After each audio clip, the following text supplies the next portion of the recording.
بەشودانی کچان لە خوار تەمەنی یاساییەوە بەزەقی لە ناو کەمپەکاندا دەردەکەوێت. جگە لەوەی لە ڕووی یاساییەوە ئەمە گرفتێکی زۆری لەسرە، لە ڕووی کۆمەڵایەتیشەوە دەرەنجامەکانی زۆر قورس لەسەر ئەو کچانە دەکەوێتەوە بەو پێیەی کە تیاندایە چەندین جار تووشی جیابوونەوە بووە و چەندین جار شووی کردوێتەوە و منداڵی هەیە و لە منداڵەکەیان زۆریان دابڕاون. لەگەڵمانە بنەم بەرنامەی ڕوانگە با لە ناو کەمپەکانە لە نزیکەوە ئەم گرفتە ببینی.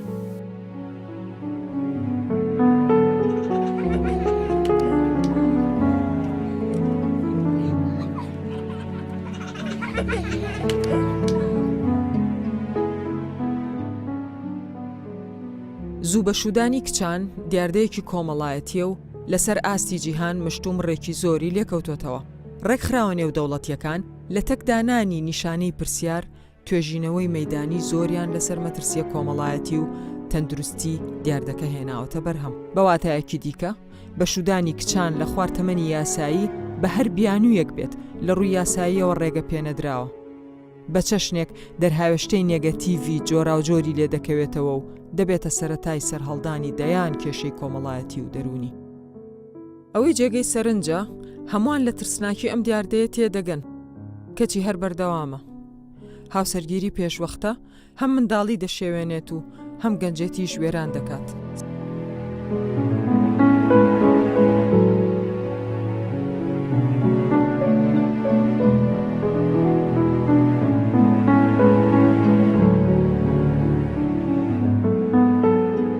دەچینە یەکێک لە کەمپەکانی تایبەت بە ئاوارەکانی ڕۆژئاوا کە بەهۆی وێرانیەکان هاتوونەتە باشووری کوردستان و چیرۆکی جۆراوجۆریان لەگەڵ خۆیاندا هەڵگرتووە.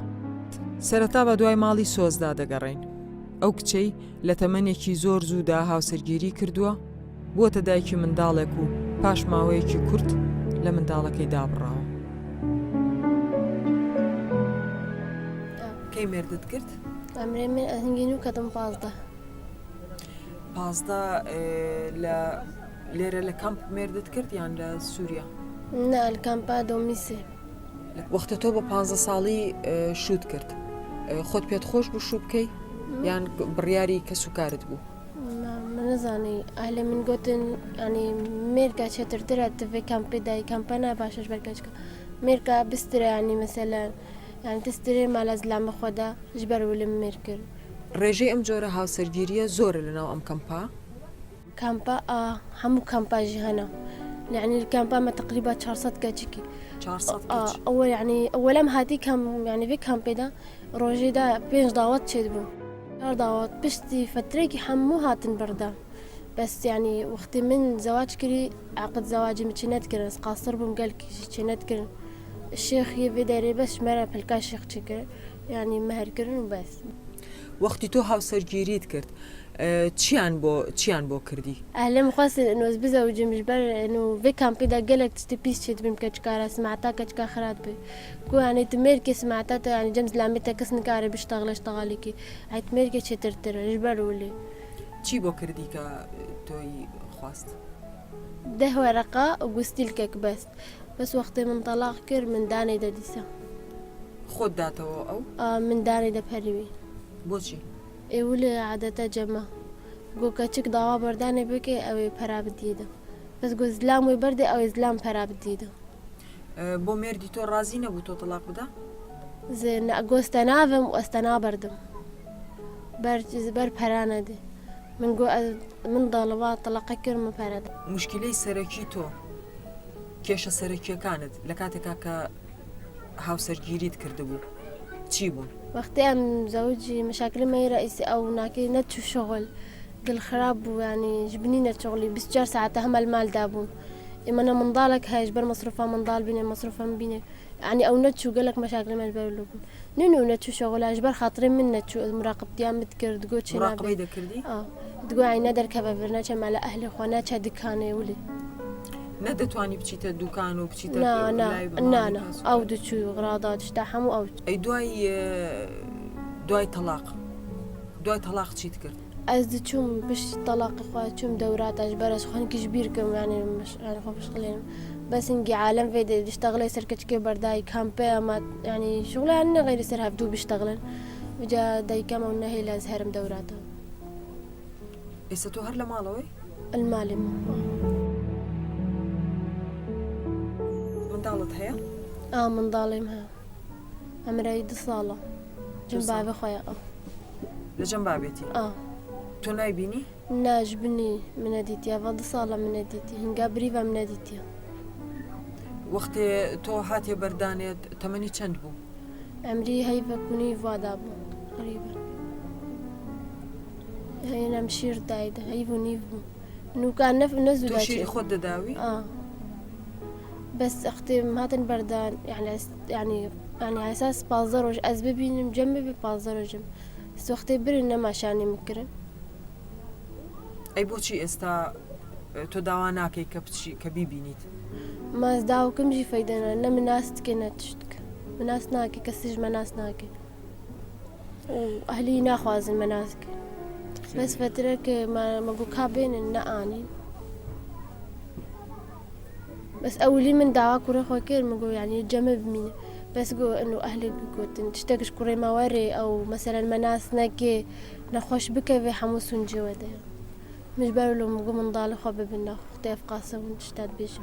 ئەف قراری تو بوو یا قراری بابێت تو بوو؟ كورك ئەوی کە زارۆک بچتەوە لای بابی ودعوة زاروكا خوكير أولي دا قوتن قو أستنا بردم تزاروكي ديما من جوها أهل بابي من جوها مناكي من ضالي وابد وما نهار ور مين من ضالي واناكي عمري بحفظ صالجي هاي قوي ببن مش بقولوا دوا كوريو ئەی ئێستا ئەگەر خواز بێنیت بێت؟ بس أز بيجمنو بيجم هز وزن ميرناك ئەی ئەهلی تۆ چی ئەڵەن کە سوکارت چی دەڵێن؟ أهل من بيجن برشت ميرناكي ئەوان حەز دەکەن جارێکی تریش مێر بکەیتەوە؟ بيجن برشت ميرناكي معناته هناك دليتا دهناتا بيجي بس من انه هناك دليم دل ازبم يعني حتى خبيني معناها هي عمري انه كان انه وزدها بس بتجربه خوش بيركم حياتهم يعني ماضي خو حميج بيركم يعني صفحه كانوا فكم حياتها كانوا يعني تشتيقهم تخوست نز بحقين وزنها بحقين يعني تۆ خۆت ناتەوێ مێر بکەیت؟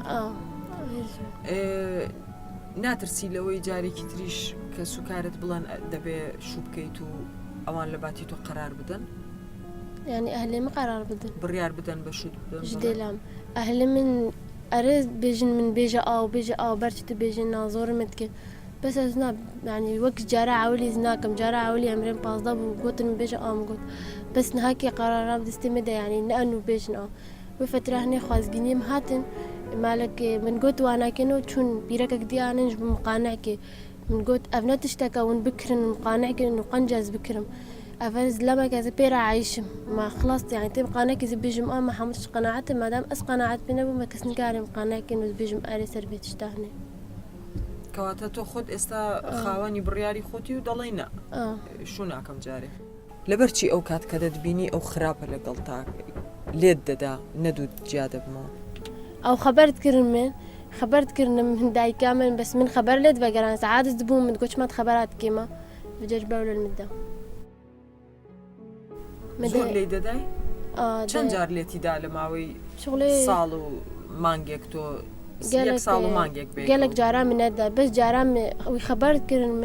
من لێت بەگەراندن عادت بوو المدە گو بەرچ خەبەران من بەگەرن ئێمەژی تەحمل نەتکرد خەبەرات بکەمە مژی من لێت بەگەران شتاڵی وتت مێردی تۆ دوای تەلاق بوون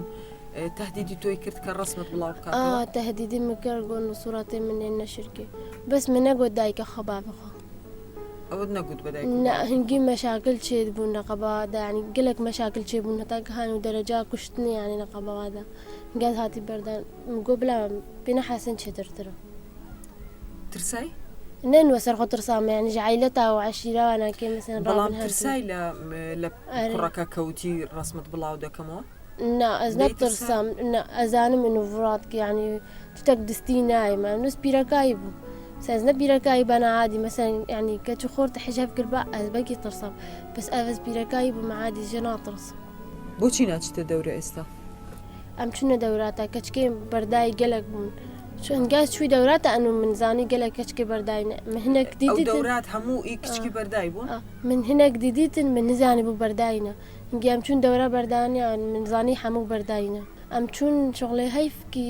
نە 15 ڕۆژە منەظەمە گرتن يعني نما دورات شكرن بو نزانم على ساج مر دورات شكرن يا انجليزي فكن يا كمبيوتر بس نافكرن جمرة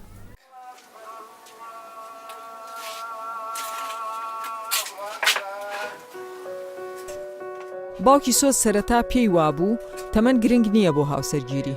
بەڵام دوای جیابوونەوەی کچەکەی ئەو پشگیری دەکات و سۆزیش لە دوکان هاوکاری باوکی دەکات بەڵام دژی ئەوەیە هەموو ئیشێک بکات از نمان عيب بيزم هر حموس دورات حموس معها بس دورات هنا مو نبرادية دورة هنا مو نرادي أو شغل موسيقى ما موسيقى تناني نادنا مو بس وقت التعليمي هذا الكمبيوتر هذا دورة خياطة هذه منظمات أسخرة بسيط ببي فرصة زيرة دانو استان بس ياس تنبوري چیز رقصه تنبوري فهمتو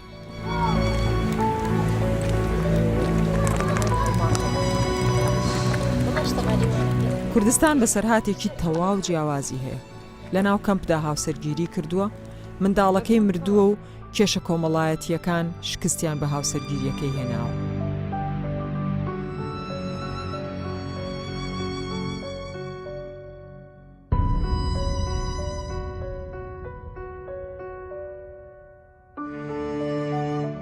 چیرۆکی شوکردنی تۆ و دواتر تەلاقدانت لە چ تەمەنێکا بوو هۆکارەکانی چی بوون؟ از كتمة عمري 16 دا وأز بإرادة خوا زوجي از عمري حددا زهات ما بردان وسبب طلاقي دايكاوي بو دايكاوي ناكي زور لو يذكر انه بس انه مبردة بس جبرا يكا دي جرمنا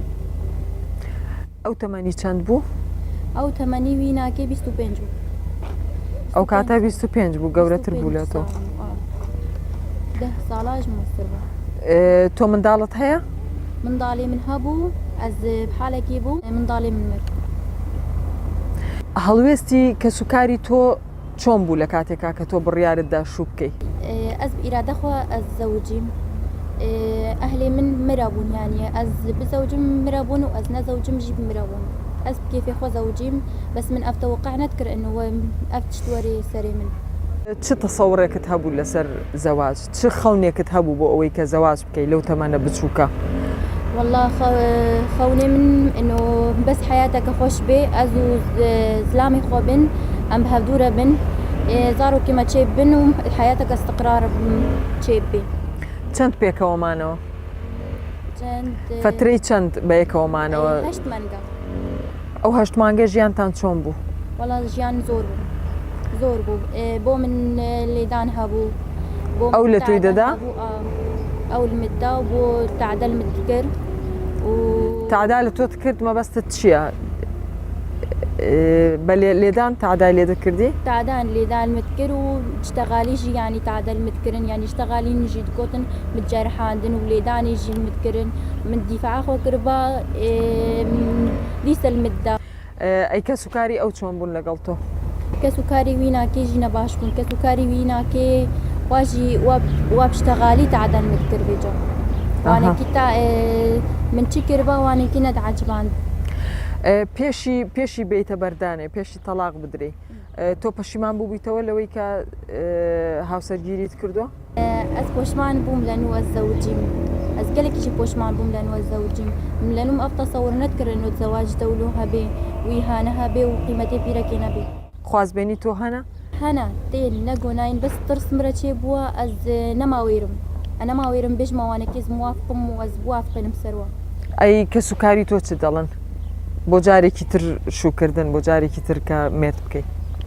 کەسوکاری من ئەو هەردەمی بمرەنە ئەو هەردەمی ئەو دامامە ئەو مدراکن و ئەو من دەهێلن گواز بکەم ئەو دهێلنە گۆزرابمژی ئەو دامێت ددنە من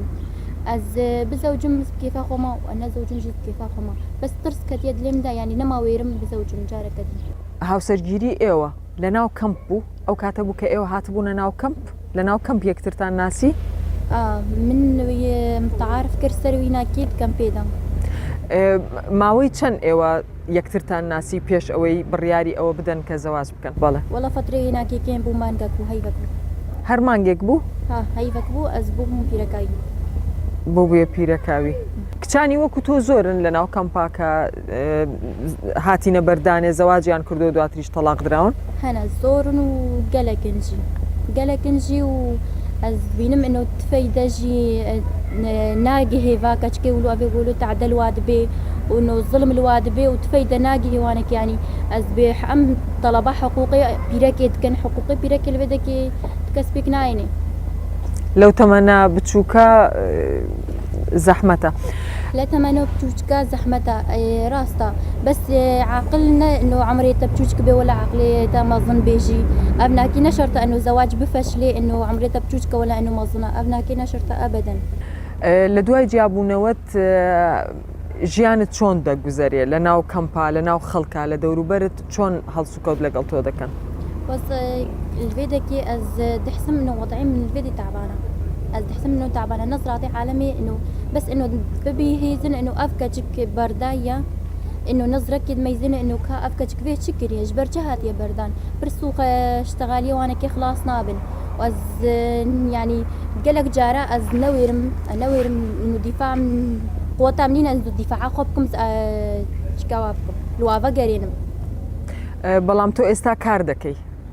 کار دەکەی بۆ خۆت و ئیش دەکەیت و ئەوە بڕیاری خۆت بوو کە کار بکەیت یان کە سوکاری تۆ پێیان وتیت کە کار بکەیت بێتە دەرێ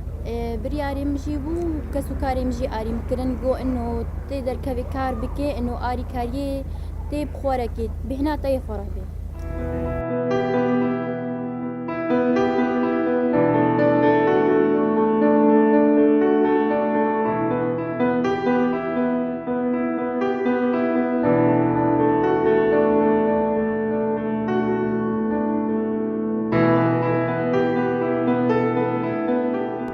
بە شودانی کچان لە تەمەنی زوودا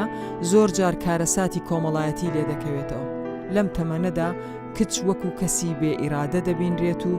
زۆر کەس بە مافی خۆی دەزانێ کەرامەتیان پێشێل بکات ئەڤین چیرۆکی جیاوازە لەلایەن خەزوریەوە گێچەڵی سێکسی پێکراوە و ژیانی کراوە بە زیندانیەکی تاریک ئەتوانی چیرۆکی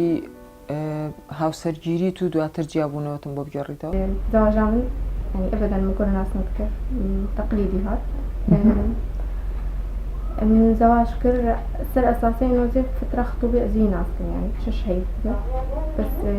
رايي خو بيراندن استد هيبه كده زواجي يعني او ناس نكر مع الى ناس نكر باش من زواج كر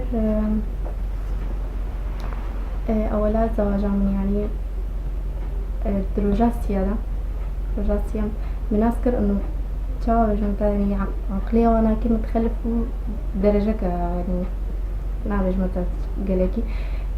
شو نزيف مرشيب شو جم دكتوري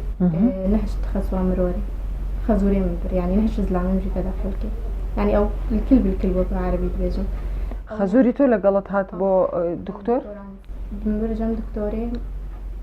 يعني كت عيادة يعني حتى أنه دكتوري برداي دش عيادة كو أشياء يعني شيء نعبي يعني ما تدخل كي تشتني سائي وهالو أز ندهشت يعني مثلا أزيراب مثلا خوا زي بشغل زي خوارنا كي شيء مالي ده هالو ندهشت خزوري يعني تقول دبي أبين تدخل ندهش تكي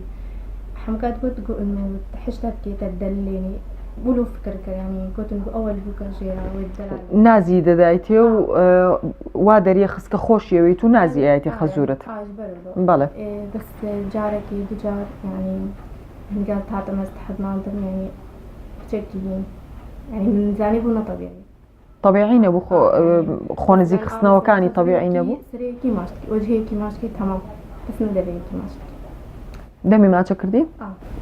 من فكر كده من جوجلتي إنه سخطتي تتحركي مغلطي هات يعني من ندفع بس بصل من جارك دو سيف من عسكر يعني لا طبيعية وإمشي زبرينا كي حيز بشوك يعني تشتكي ولو مرتي وبو بجا ظلام أولاني يعني مش نظرك تعبي من عسكر نظري غلطة يعني ما غلطة يعني بس من تكوتشي من جوزنابم يا سطامي بشوكاي تأثير بكلمة يعني حمز لما بصل منه وقول بوكا بعدين ما بحاله بس حتى روجكي عمهاتنا زيارة مع بعضها أو جي مرابو طبعا يعني ندهشت حتى زلامي من تخص مروري بس جانا من إصرار كر إنه زلامة من أول زيادة ببوورێ ینی لە کاتێکا کە تۆ ئەوە بچی بۆ شوێنێک نەیدەهێشت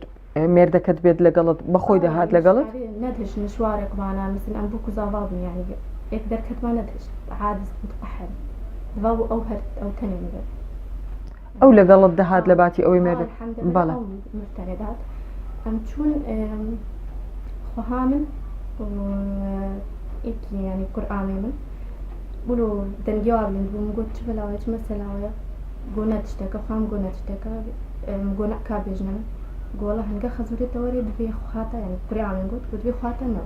يعني بين نوي نضيفين قلت شما كنا نظراي بيسا نظراي من ناس كل بيسا شفاطر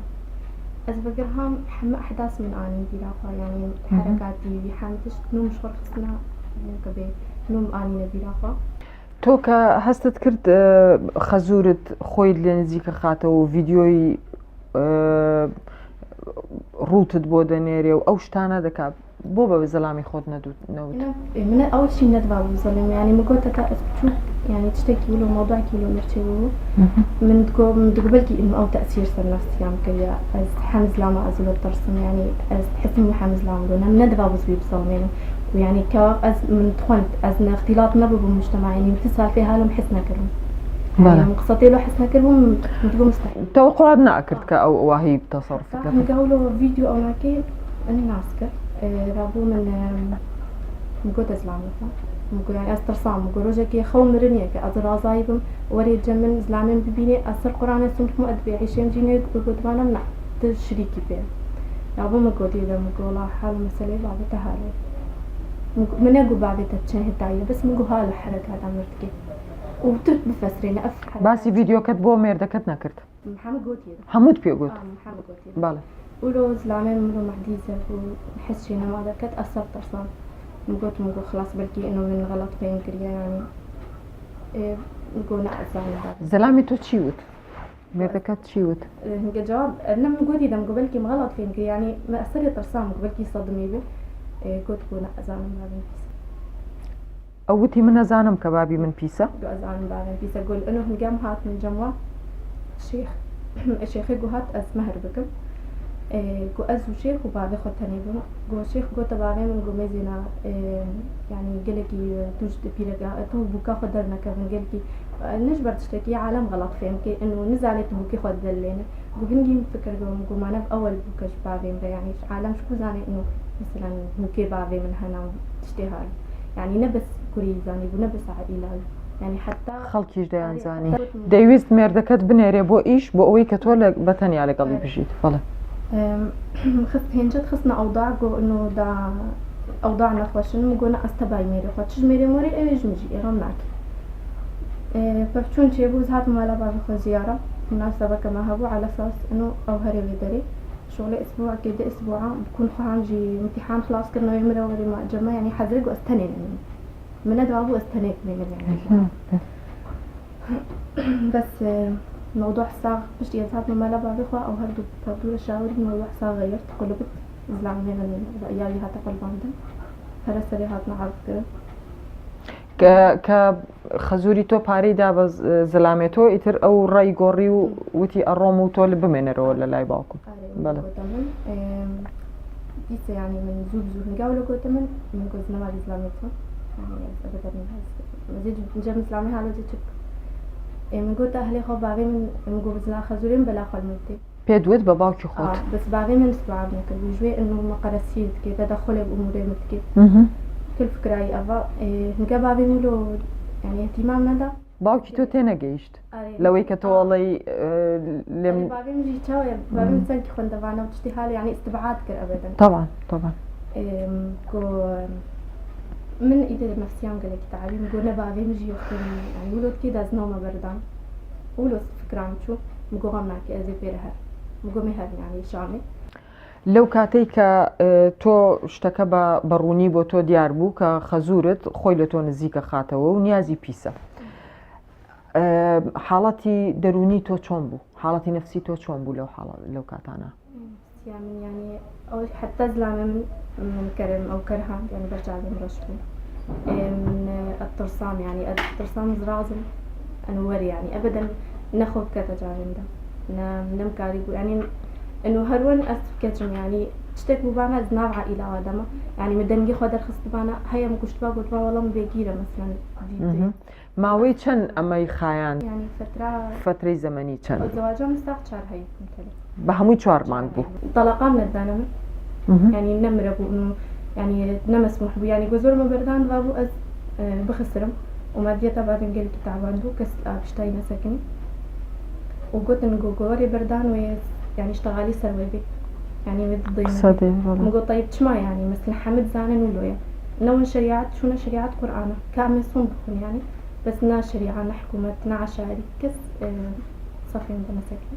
دوای ئەوەی تۆ ئەو هەنگاوت ناو جیابوویتەوە و لەو ژیانە چوویتە دەرێ ئێستا ژیانی خۆت چۆنە بینی يعني مجتمعي صراحة بس تفكيرك تافهة لبعد حد أزهر ما شغلكي أبقى طلع كريا خديت زانت شدايا حتى شغلك أزهر ما مشواركي مهنكي يعني الدرجة كذا يعني حتى من بدري كده رجع حولات بس انتي حالكم يعني زحمة حياتهم ها زحمة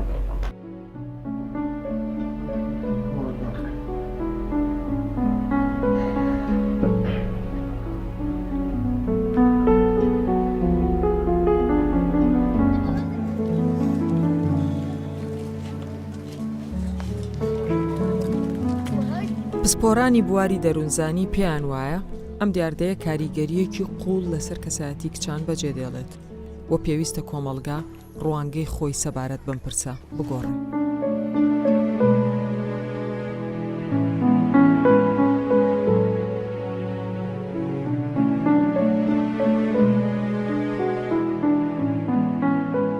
ئەو دراسانەی کراوە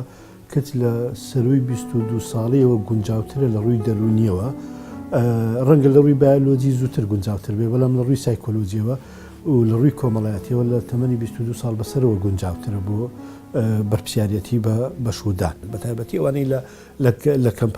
کەمپەکانن تووشی کۆمەڵە شتی تر دەبن یەک خێزانێکی تونند و تیژی لێ دروستە بێت خێزانێک دروستە بێت کە منداڵەکانیان ناتوانن بە شێوازێکی دروست پەروەردە بکرێن وهروە خێزانێکی دروستە بێت ئەم کەچە لە هەموو مافەکانی خۆی بێ بەشەوێت ڕەنگە واز لە خوێندن دێنێ واز لە کارکردن دەینێن بەهۆی بوونی منداڵ کە زوو منداڵی دەبێت وهروە بۆی بەرپرسیارەتی ناو خێزان وهروە تووشی کۆمەڵی کێشە و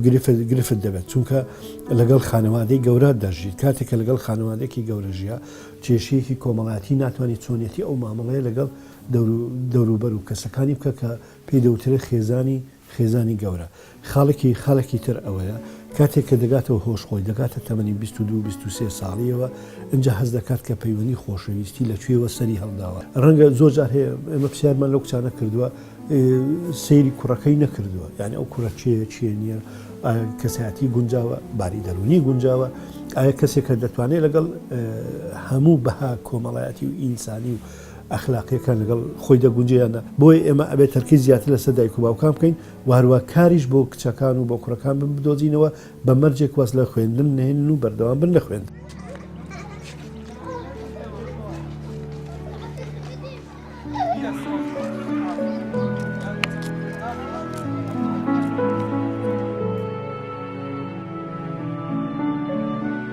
چیرۆکەکان کۆتاییان نایەت بەرنامەی ڕوانگە هەوڵ دەدا هەر جارە و تیشک بخاتە سەر حاڵەتێک یان دیاردەیەکی کۆمەڵگا